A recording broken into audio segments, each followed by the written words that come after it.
Hello, hello, hello, everybody. Welcome to the next episode of Coffee, Tea, You and Me. This is Coach Powell, broadcasting live today from Tampa, Florida, the International Conference of the Brothers of Phi Beta Sigma Incorporated. We are having a great time down here. There's about 4,000 of us down here stomping around, probably more, but 4,000 registered, stomping around and acting a fool and spending a lot of money in all the Tampa's restaurants and places. Uh, so hopefully the economic hit is going to be serious for the people of Tampa as a result of our being here with our wonderful soulers and Zeta Phi Beta. Okay, today's episode is really, really special, not only because I'm broadcasting here live from Tampa, but I am talking about something super, super special for the next couple of weeks. And we'll be going around the wheel, as you may have seen in some of the advertising for the show, about the VisionQuest 90 process. And it's a planning process. So for those of you tuning in for the first time, but it's just a comprehensive planning process that will help you change your behavior in a way that's going to be useful for your future and development of whatever success you're trying to develop. And I find that, I have found that all of my clients who have participated in the process have grown tremendously and have been able to accomplish things that they never imagined they could have accomplished. We start, though, with intention. And that's why today's topic is so super important, because we're continuing the discussion of habits. What are habits? How do you form them? What happens as a result of them? Where do we get this whole notion of habits? What does it mean to us? What do the great scholars say about habits? And what are the best religious and spiritual texts remind us of when we think about habits? And we're going to cover all of that and more. We talked last week about the basic formulation of what a habit is.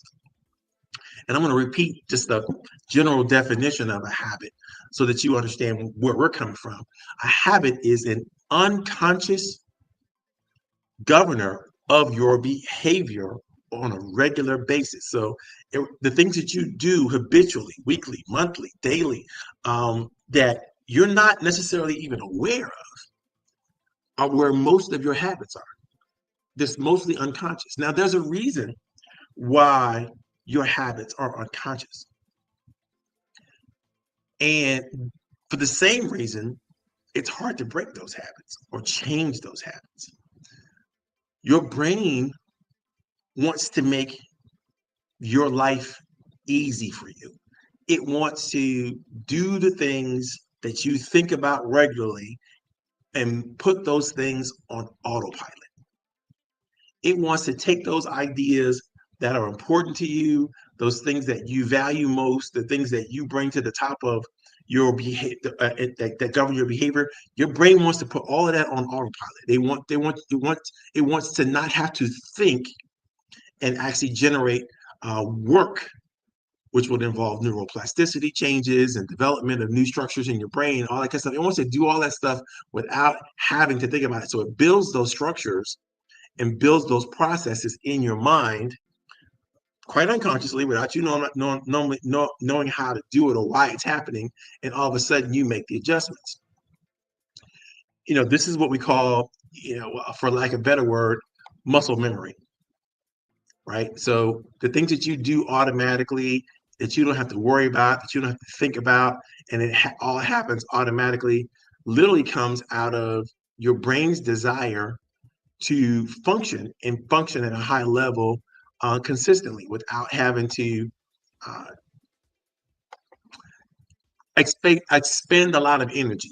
So the brain works, and it requires a lot of energy for your brain to work. In fact, the studies show that it requires a tremendous amount of energy for your brain to work, which means you have to take calories and food and all that kind of stuff for your brain to even function. And it has to always function or you die. So you don't want to become brain dead or anything like that. You want your brain to function. So what does all this have to do with habits? It turns out that because most of your habits are unconscious, it is extremely difficult to change them. And here's where intentionality comes into play. When you have intention about the habits that you want to change, the habits that you want to develop, it is much easier then for your brain to do the work. However, you're going to need some assistance to help your brain do that work and do that work well. And for the rest of the time in these couple of weeks, we're going to talk about how that assistance happens.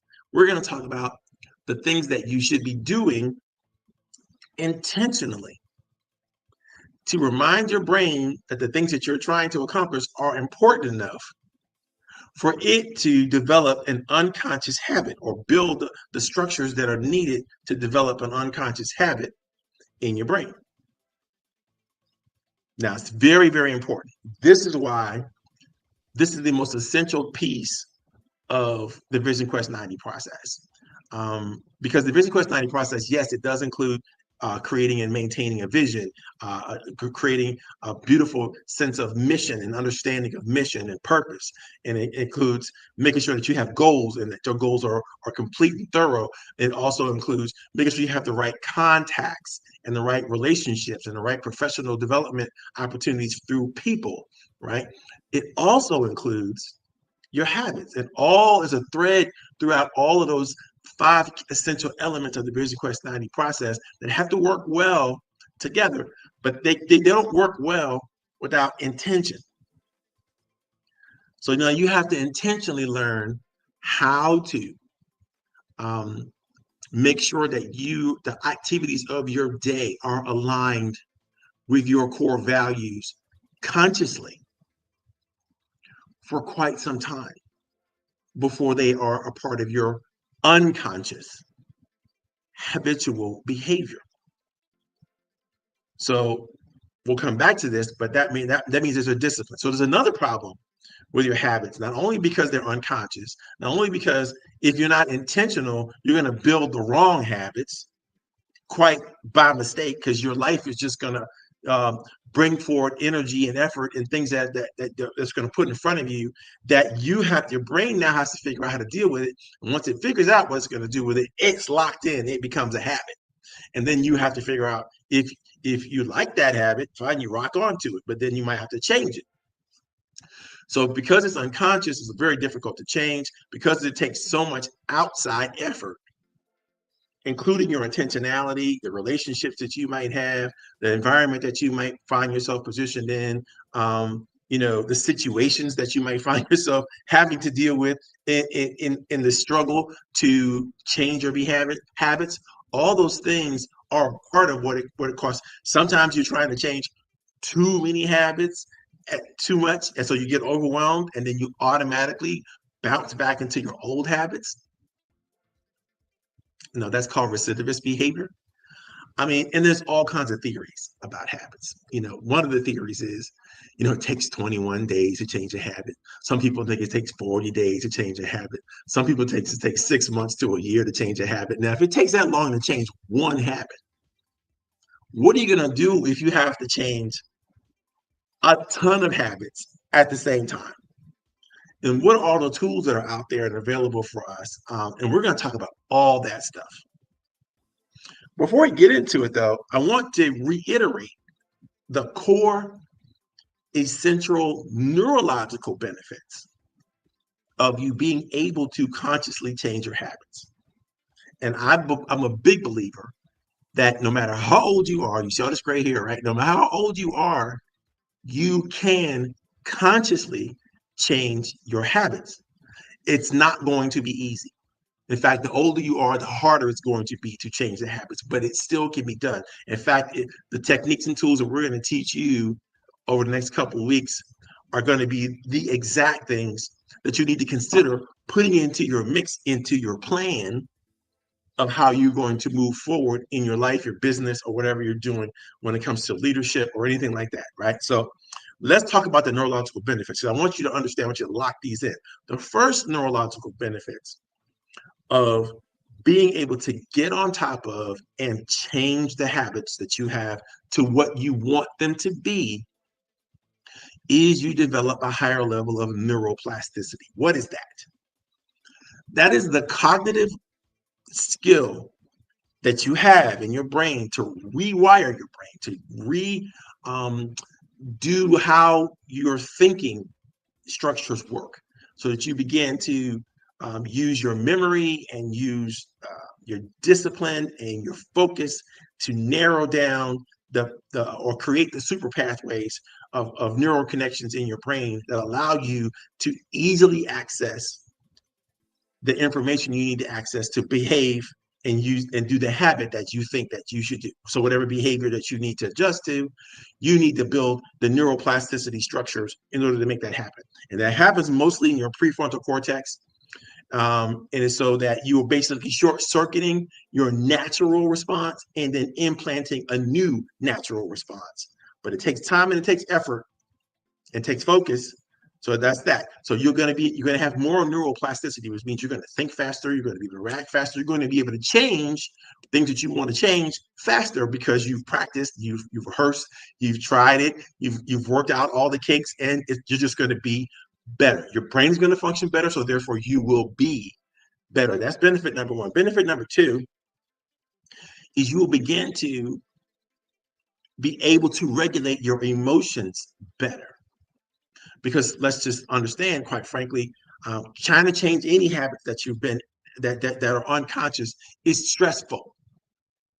You're adding additional workload. You're adding additional. You're moving energy around differently in your brain, and within your whole neurological response is going to be different, and that's going to cause you to do extra work. It's going to cause you to feel kind of some pressure, and it's going to help you through this dopamine regulation, which means your body's going to start to go, well, this is exciting. This is something that we got to focus on. This is a lot of energy we're producing. All of a sudden, we need the dopamine to keep it going.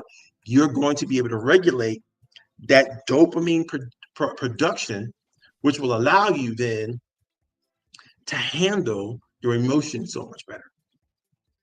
That's the second benefit, right? Third benefit, your executive functioning. And this is the skills you have to literally handle the business of you every day, right? It's the ability to remember where you put your keys last night. It's the ability for you to get your socks on, the ability for you to do all the higher level thinking. All of that is executive function. Whatever you have to make a major decision, whatever strategies you go through to make that decision and then execute on that, that's all executive function. Right. So when you get used to adjusting and changing your habits, and you're not just locked in going, I am what I am, I do what I do, and you're not even trying to embrace whatever new things or changes that you have to embrace in order to improve and to grow, then you're not strengthening your executive functioning. In fact, you're becoming stagnant. You are getting used to doing the same old things the same old way, and when that same old thing isn't available to you anymore, it's going to cause a tremendous amount of stress and panic, and you won't even have the basic brain structures in place to begin to embrace the change and roll with the punches, so to speak. Right. The next level of benefit that you get neurologically from developing an understanding of your habits and how you can change habits and work with your habits to create a better is basically that you reduce your anxiety and stress around this notion of change. Whatever changes are coming down the pike, especially those macro level changes where you don't have a direct ability to influence whether those changes are how they deal with your life or not, you're able to deal with the stress of anxiety of that much better than when you are kind of sitting around and I used the word before, stagnant before, but I don't want to by any means say that you have to embrace every new whim that's out there. All right, so let's just cancel a lot of that noise, because a lot of the new things that are coming down the pike are not good for you. And if you recognize that they're not good for you, then you know how to deal with the newness of it, the excitement, the hotness, the whatever that is you want to say that's new, that's coming at you, a new internet strategy, process creation, social media, whatever coming down the pike, that's happening in the universe. Not necessarily good for you to put a whole bunch of time, effort, and energy into, because it's taking you off the game that that you already know and that you're already playing exceptionally well. You may not want to embrace this new stuff because you don't see how it's going to, actually enhance. But we'll talk about a little later on. If anybody has any questions about that, well, how do you embrace the new stuff that you think you should embrace? Because that's really the question. And we're going to get into all of that. I'm glad to see you got some guests out there. That's wonderful. Thank you all for stopping by and tuning in. I hope that so far you've got a little interest in what we're going to talk about today. But if you are there, make sure that you put your name in the chat. Make sure you identify where you're coming from. If you have any questions about habit change, how it affects you or your business, go ahead and put it in the chat. If we get a chance to react to it, we'll answer it and go back to that. So back to the training. If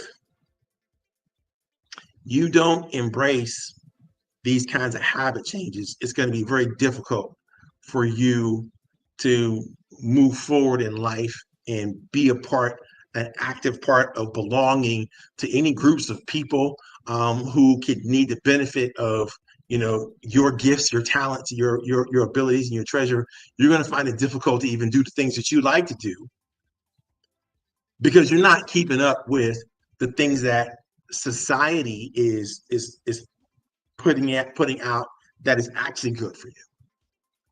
And so being able to discern and understand what they're all about is a part of the thinking, okay, what habits do I need to embrace? And so there's a reason why every New Year's, some of us will put out a New Year's resolutions. We're going to do this year. We're going to do this, all these promises we make to ourselves. And then, by March, we've abandoned most of those promises. Here's the problem. Without a full idea of how you're going to make whatever changes that you have to make in your life, a fully fleshed out, well-documented, brilliantly articulated plan to make whatever changes that you need to make, including the transparency and the accountability and a sense of belonging to a group or another group of people, and an absolute dedication to that vision of where that trajectory could take you, and an understanding of the purpose and the meaningful, the reason why, and how it plugs into your feeling of destiny or the calling that you may have in your life. Then you're taking a hard thing to do, like 5 or 6 different habit changes that you have to make, into an impossible thing to do, because you have to provide the infrastructure to make those habits real, to bring those habits into fruition. So today I want to talk to you about what I think is the superpower behind all of this. And while I'm pulling that up, I want you to think about for yourself, what do you think the biggest benefits might be to you when it comes to habit change? And then I'm going to give you a brief overview of all those benefits. So we're going to take a deep dive into those benefits, just to kind of give you an overview of what they're all about before we move on in the next couple of weeks. So just, if you have a thought, put it in the chat. What do you think is the single greatest benefit of you being able to embrace all of the right habits? And I'm going to tell you what all the studies and the research say about these things, right? But I want you to think about it for yourself. What are the greatest benefits that you think are out there to embracing all of the right habits? You might be aware of some of the habits that you're embracing right now that aren't quite up to par, right? But like I said earlier, most of your habits that are that you have, whatever those habits are, positive or negative, they're all unconscious. So the first thing you got to do is become consciously aware of the habit. But we'll get into that later on. What do you think the best benefits are of embracing the right habits? Now, I call these benefits Coach Powell's 8 benefits to great habits, for lack of better terms, because I know Stephen Covey, one of my greatest um, mentors and advisors, before he passed, would always say the 7 habits of highly effective people is the most complete success book that there is, and I would tend to agree with him. But the 7 habits that he mentioned, these are not habits. Those are more, I would say, principles or ways of being that automatically result into a certain result. If you do this, then this is going to happen. These are principles, and the main habit is to understand the principles and then adopt the principles. But they're not the principles themselves are not habits. All right. So here are the benefits and we're getting to what real habits are a little later on, but here are the benefits, the 8 core benefits to really, really, really embracing all the positive aspects of habit change and understanding what habits are and getting control of as many of your core habits as you possibly can. Here's benefit number 1. You're going to achieve your career goals much better. Career number 2, you're going to maximize your productivity. Number 3, you're going to stay task oriented. Number 4, you're going to improve your communication. Number 5, you're going to increase trust and collaboration. Number 6, you will enhance your time management. Number 7, you're going to boost your efficiency. And number 8, you're going to promote dependability. Let's read them again. Achieve career goals, maximize your productivity, stay oriented and task oriented, improve your communication, increase trust and collaboration, enhance time management, boost your efficiency, and promote dependability. Of all those things, which one is the most important to you? I'm going to tell you, it doesn't really matter which one is the most important to you, because if you learn how to do this correctly, all those benefits are yours. 100%, I guarantee it. You learn to do the things we're going to talk about over the next couple of weeks, you will achieve all these benefits. Let's break them down. Achieving your career goals. This is about reaching your ambitions and keeping yourself focused and motivated. You have to have ambitions to have goals and have a pace of achievement. You have to think about those things ahead of time.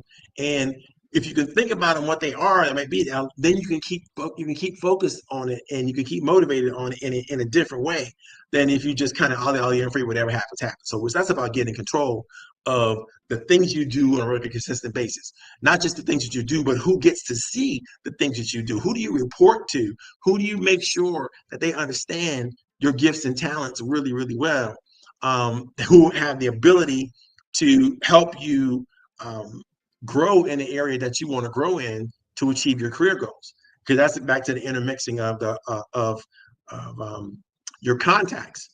If you have a habit of just doing the work and then going home and don't talk to nobody, nobody's going to see you. Nobody's going to know that you want to do bigger and better things. They're not going to assume that. And sometimes they might tap you to do more of the stuff that you're already doing. Now, what if the stuff you're already doing is already miserable? Who wants to do more of that, right? Number 2, maximizing your productivity. When you're on top of your habits and habit change, right? You're on top of the habits that directly bring you down, and you understand the habits that motivate you and move you forward, right? You're going to be able to manage your time and your task so much better, because now you're bringing the things that are unconscious into your consciousness, and you're now being able to focus on those things and attack them and deal with them much more efficiently, so to speak. Staying task oriented. This is also the case. Once you put something in front of yourself, a checklist, some goals, some things that you have to do on a regular, consistent basis, when you put that daily task list or that habit tracker in front of you, what's going to happen is you're going to be able to complete those tasks in a much deeper, more meaningful way to you cognitively, right? You're going to see yourself progress through the things that you say you want to do for yourself on a regular, consistent basis much better than if you don't even take any time to focus on any of those things in the first place.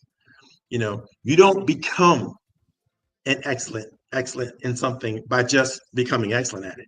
You become excellent at it by doing the work, whatever the little small tasks that have to happen in order to bring you to a level of excellence.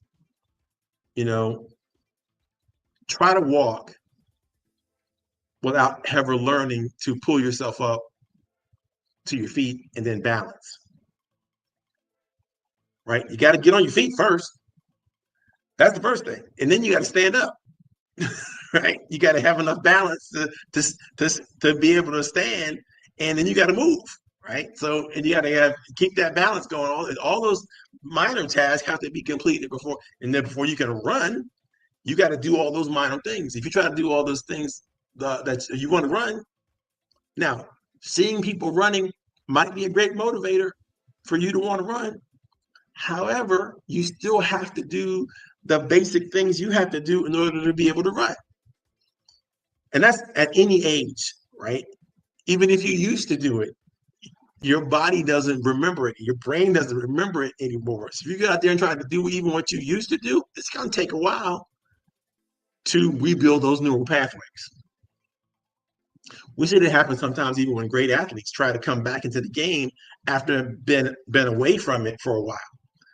They still have the basics, but there's some other skills they have to now rebuild.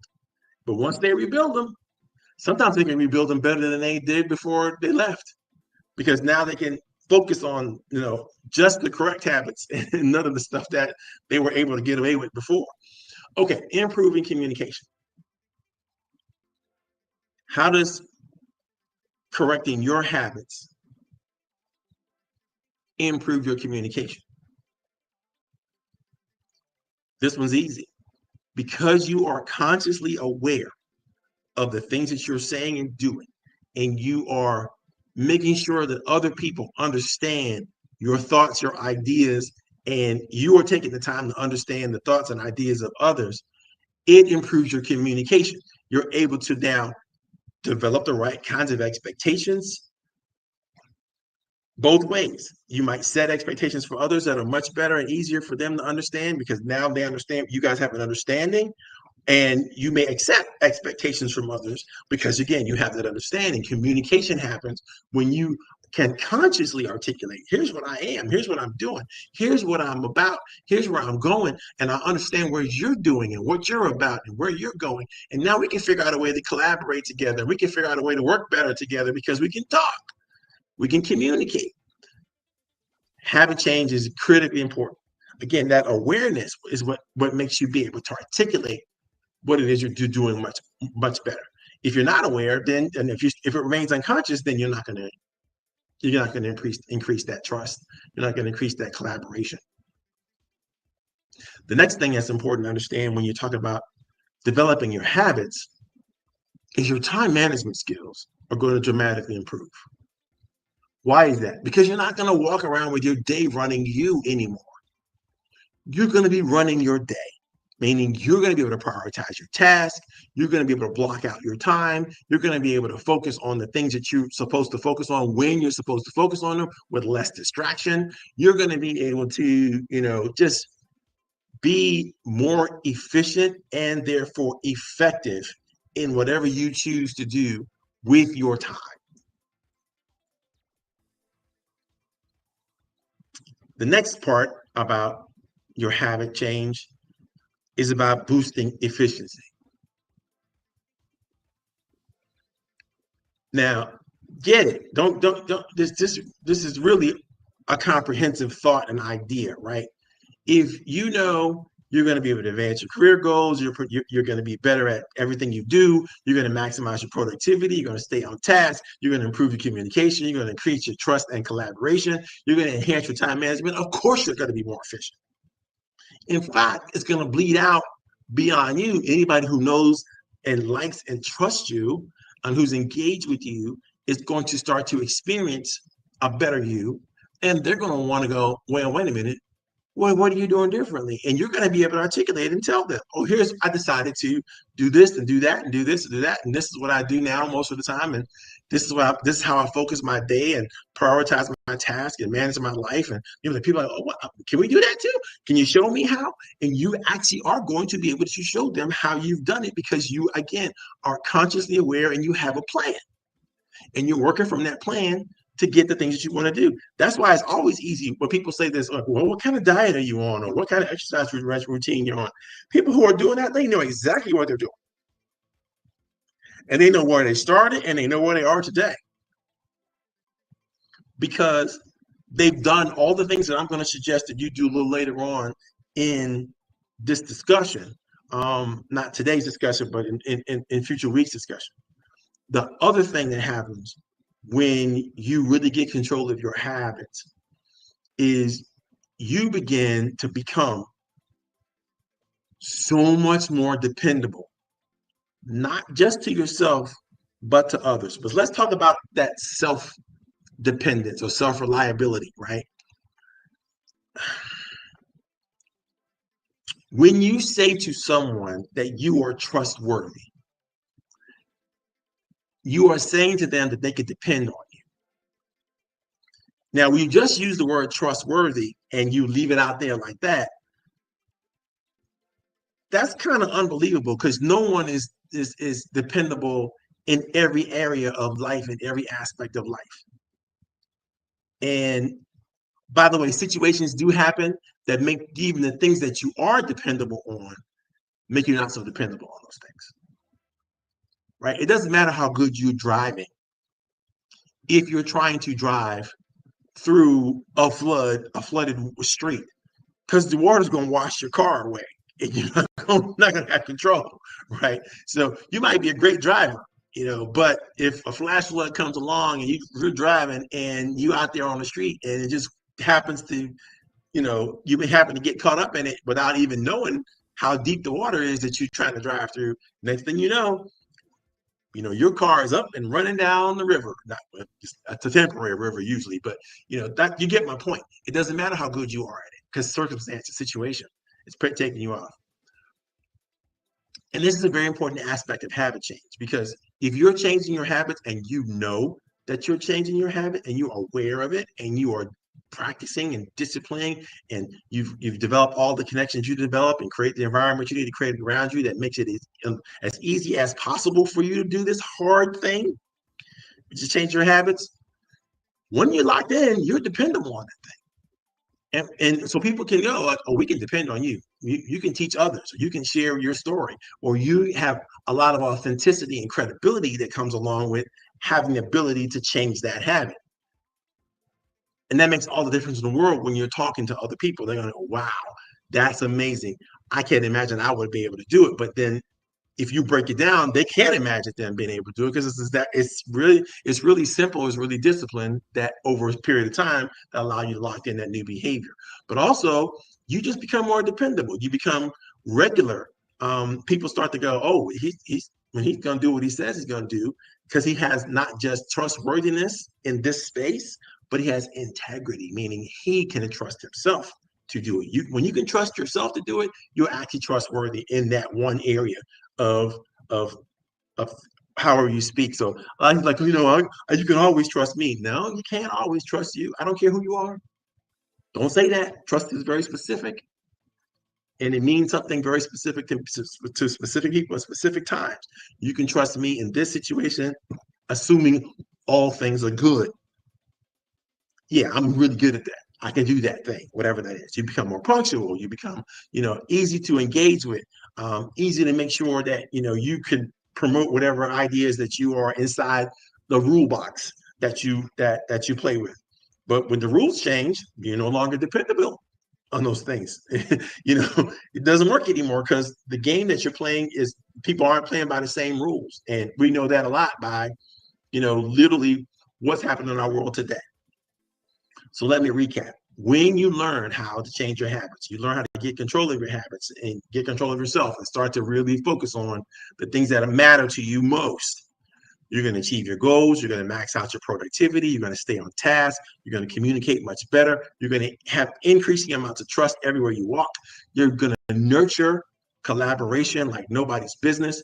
You're going to find that your time management is on point. You know exactly what you're doing. You're going to be able to boost your efficiency, and you're going to be able to promote reliability everywhere you go. So who doesn't want to do this? Who doesn't want to really, really become the best version of themselves in any area of their responsibility as soon as they possibly can, and then keep up with whatever changes or whatever things that have to happen in order to do that? That's what habit change is all about. That's what understanding what habits are. Now, inside of the new manual I'm creating, we're going to be talking about all kinds of exercises and strategies, and I'm going to share some of them with you here at Coffee Tea, You and Me, over the next couple of weeks. But think about what it takes for you to change a habit today. Think about what habits have you had in the past that you've become aware of and that you are now know that you have to change and have already started the process of changing. How successful have you been? What did you do to lock it in, to make sure that you can stay focused on the change that you have to make in spite of the world around you pulling you in different directions, even yourself pulling you in different directions because you don't want to do it. Your brain doesn't naturally want to make any changes, right? You're forcing yourself to make those changes. What was that like for you?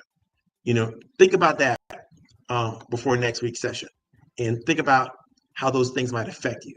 And I promise you, just in thinking, you're going to become aware of some things. And it's not good enough just to be aware. I want you to start writing down the changes that you have to make. And then I want you to think about not just the changes that you have to make, but which ones are most important to you. Because, yeah, you may have to make some changes in places and do some things differently about certain situations, but they're not really that important to you. They don't really mean a whole lot. They don't really add to your sense of meaning and purpose and direction. They don't really, affect your vision for where you want to go. Then those might not be habits that are going to matter in the long term. That if you get in front of today, then that's going to matter. So, you want to also prioritize. You don't want to just, I'm going to change everything. I'm going to become a new person. Yeah, you are going to become a new person. Trust me, if you just change one habit, you'll become a new person. Because how can I say this? When you learn how much control you actually have. So we're going to get into mindfulness, and we're going to talk about, how you know what you know later on, so that'll help you. But for now, just stick with thinking to yourself and asking the question, what habits do I need to change? For what reasons? And which ones are more important than the others? And then next week we'll pick it up and we'll keep this party going. I hope you have got a lot out of today's session. I know it's a lot of fun for me to be able to share that ideas with you. I thank you all who participated in the chat. And by the way, even if you're watching this show on YouTube, LinkedIn, or Facebook in some iteration, and you want to chime in, put your information out there, put your business information in there, let us know where you're calling in from or what your business is, put your URL address for your websites and all that kind of stuff. Make sure you announce any specials or deals that you're doing. Make sure you tell us about any type of events or things that you are attending or hoping others will attend. put that in the chat. We want to make sure this is a vibrant and active and engaged community of business leaders and entrepreneurs. And you never know who might pick up a question or a thought or pick up on something that you shared. Feel free to share it in the chat. If you run over a couple lines, I don't care to pick it up in another line. It's not a big thing. But don't keep your best to yourself. Don't keep the secrets of what it is you have to offer and what it is you have to share.